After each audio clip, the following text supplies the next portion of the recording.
Ham 3, Leeds United 1, the last home game of the season, moving us further up the table, confirming our place in the Premier League for next season and possibly sending Leeds United and Big Sam down for next season. It was a good game. I think realistically we started off slowly. The European hangover seemed to take control. I remember last season, whenever we used to have a game like a semi-final or a quarter-final, we always used to look quite flat when we played the next week, and I think that was evident in the Leeds game. But for some reason, we just after that goal, we just seemed to pick up that extra gear. Lovely play in midfield by Fornals, obviously a position that we have talked about on the channel before, where we want him to play. We want him to come to the midfield with Paqueta. Chips the ball over to Jared Bowen, lofted ball across to the back post, and Declan Rice sort of finishes into the ground, so it sort of loops over the keeper, celebrates front of the home end. I mean, it was a fitting goal for Declan Rice, and we're going to talk about his position at the club and how he felt about that goal later on in the video. But it was a very good sweeping move, 1-1 at half time. I don't think you can have too many complaints. And as the game went on, we just we seemed to get more into the game. We seemed to get more of a foothold. And obviously, the more Leeds United pushed forward, the more we were able to catch them in the counter. Lovely bit of play from Danny Ings. A player who's got a lot of stick since he's come into the club, to be honest. A lot of stick, but I think he did his role as a striker well, dropping in, laying balls in behind, picks up the ball, puts it through to Jared Bowen, and he just sort of prods it past Joel Robles for a goal. And then obviously, once again, the more Leeds United pushed, the more we were able to catch them on the counter-attack. Paqueta with an amazing bit of skill. I mean, what a game from Paqueta. Again, we talked about on the channel what sort of player he can be for us and what sort of role he can have in the team going to the next season. He has to be our focal point for next season. The way he plays, the way he drives the ball forward, the way he makes things happen, he simply has to be the focal point. And he went through about 3 or 4 different players, doing a couple of bit of ball rules, lays it off. I was gutted. When I saw it, I was gutted because I was screaming at the TV, Mbama, get on the end of this, Mbama, get on the end of this. And obviously it went to Lanzini, which again is a good thing because it could be his last game at West Ham United, which again we'll talk about later in the video. But it would have been so nice for Mbama to be able to get that goal in front of the home fans and maybe be like, look, this is going to be me next season. I'm going to be banging in goals for you. And on the whole, I think it was a very good performance. Gives us a bit of momentum. In terms of the team selection as well, I think Moyes got it pretty spot on. The only thing for me was I would have liked to have rested maybe Zuma. Obviously, he was subbed at half time.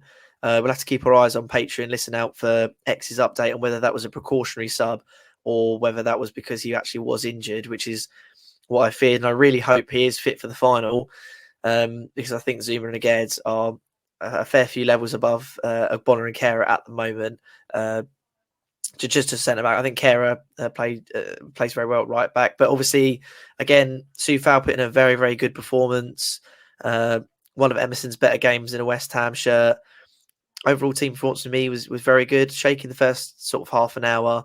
But I think as soon as we got that goal, you could kind of sense that we were going to kick on and score. And we really should have scored more. I mean, we were incredibly wasteful. There was an opportunity where Paqueta held his one brilliantly and went to sweat it off to Declan Rice, and he sort of mucked it up. And there was another one where Rice probably should have shot, and he tried to pass to Fornals. Like we could have won that game by quite a few more goals. And for me, it has kind of cemented Leeds' position in getting relegated. Unfortunately, I don't see how they're going to come back from this one. They showed little fight.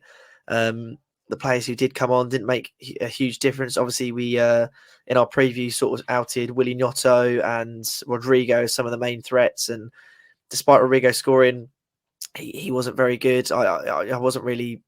I don't really buy into Leeds' vision or what they were trying to do in the game. There wasn't really a clear game plan from Leeds, and they just sort of shockingly took the lead. And once they took the lead, they didn't really know what to do with it. Once Rodrigo scored his goal, but yeah, for me, I'd say them and Leicester are unfortunately down. But moving on to my top 3 performers, quite a tough game to choose your top 3. There's 4 names that jumped out to me. The one who I'm going to put in first, I think, has to be Paqueta. It was either going to be him or Bowen. For me, again, Paqueta, he's just the focal point of the team. He drives people forward. He's got that bit of flair, and I think Moyes said early in the season that we've been waiting for a Payet type player, and I think as he alluded to, Paqueta is that Payet type player. He's just the way he moves on the ball, the way he's able to bring other people in. He just looks so comfortable on the ball. And yeah, he misplaces a few passes every now and then, but he's really starting to chip in with the goals and assists as well, which is really obviously very important.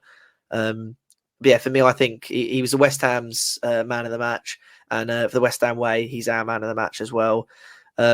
Second place, Jared Bowen. I mean, he's so consistent. He's so consistent. He puts in performances all week long. The way he took the goal as well was brilliant. I mean, that skill to sort of he sort of hit it with the outside of his foot, and it just went past Joe Robles. But the skill to do that was brilliant, and not to mention as well the ball for Declan Rice's goal was brilliant. He got the goal and assist. That's what he always does. Runs the defence ragged, always putting in the work at both ends of the pitch. So for me, Jared Bowen is my second man of the match, and third was really tough. It's between Declan Rice and Pablo Fornals. I think Pablo played a really good game, and I'm crying out for him to be in that number 8 position next season with Paqueta playing more of a free roam sort of, what he's doing right now, just sort of, he can either come in deep and pick up the ball or just go along the pitch. But essentially when Paqueta moves forward, the team should move forward. He's got to be the one we look to. But then Fornals for me as an 8, sort of dropping in the little spaces, acting as a little partner for Paqueta. I think his ball through to Jared Bowen was brilliant for the first goal. Always puts the work in. Probably could have scored as well. I think Pablo in that midfield. I mean, when you think we could go out and if we lose Declan Rice in the summer, we're going to need a new number 6. But as good as Thomas Souček is supposed to be for this side, and I guess that's up to you. That's debatable as to whether you think he actually deserves a place in this side. As a number 8, I'm seeing people mention like Conor Gallagher. I just think why bother? We've got this player here who's been at the club, loves the club, consistent, plays good football. He's clearly not a winger. He's never been a winger in my eyes. He can play on the left and he can play quite well on the left, but I'm definitely more in tune with someone like Ben Rama or Cornet to be playing there. So I think this is like his sort of auditioning role in that midfield spot. He came into the midfield so many times, and I think he did it really well. But of course, Declan Rice. I mean, how many words can we use to describe Declan Rice? Again, brilliant performance. Obviously, he doesn't add goals to his game, does he, Roy Keane or Gary Neville? But he did miraculously score today. It's his best goal scoring season for West Ham. I think he's really added that to his game this season, something that he's been wrongfully accused of, because at the end of the day, he's not a player that's meant to go out and score the goals.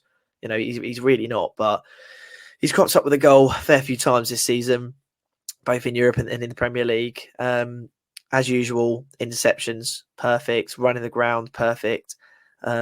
He's so quick. He covers so much ground. For a player who's supposed to be playing number 6 for us, the amount of times he found himself in an advanced position. I mean, for your number 6 to be at the back post for that first goal, and, we weren't exactly caught out in possession many a time. We weren't exactly like, oh, God, Declan Rice has gone on his merries, and now suddenly we've got like a big hole in defence. He covers so much ground, and he is a proper captain of the club. And for me, he is my third man of the match. Now, talking about Declan Rice, was this game his farewell game? Was this game the fitting farewell for his departure in the summer? For me, I really do fear so.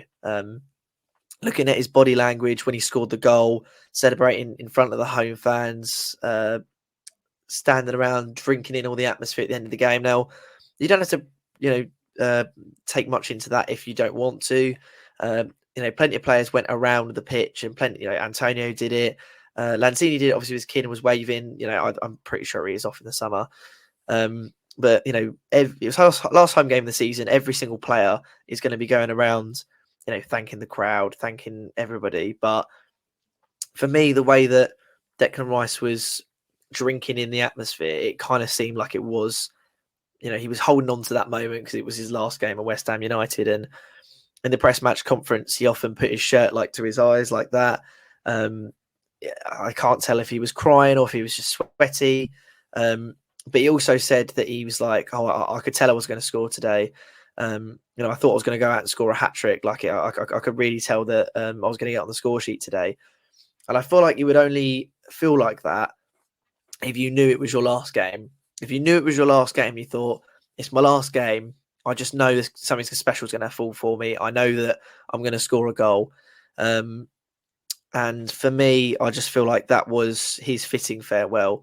Obviously, he's still got a European trophy to potentially lift, which, again, but it just kind of feels like everything is culminating, everything is coming together to give Declan Rice that perfect send-off for West Ham. You know, that home victory in front of the fans, that last ever goal in front of the fans, going off and potentially lifting the European trophy in Prague. It feels like all the pieces are falling together to give Declan Rice the best possible send off for West Ham United.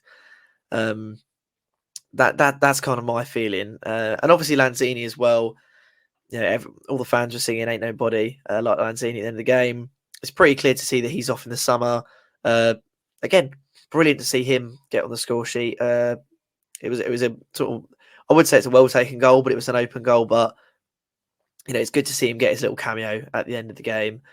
So yeah, for me, I feel like the big takeaways for this game is obviously the drop for Fornals into midfield, and I would almost call it a fitting farewell for Declan Rice and for Manuel Lanzini, because my worry is that they will both be off in the summer.